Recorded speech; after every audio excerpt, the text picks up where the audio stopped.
శ్రీ నారా చంద్రబాబు నాయుడు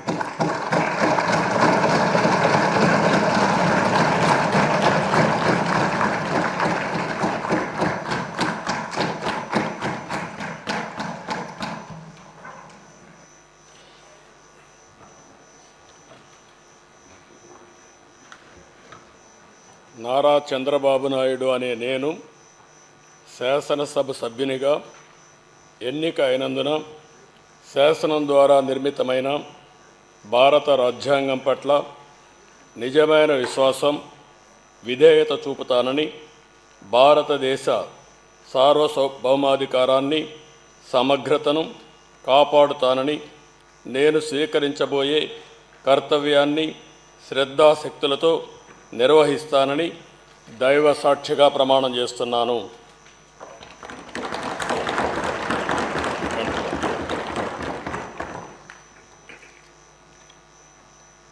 ఆంధ్రప్రదేశ్ శాసనసభ సభ్యుడైన నారా చంద్రబాబు నాయుడు అనే నేను సభ నియమాలకు కట్టుబడి ఉంటానని, వాటిని అనుసరిస్తానని, సభా మర్యాదలను పాటిస్తానని, సాంప్రదాయాలను గౌరవిస్తానని దైవ సాక్షిగా ప్రమాణం చేస్తున్నాను.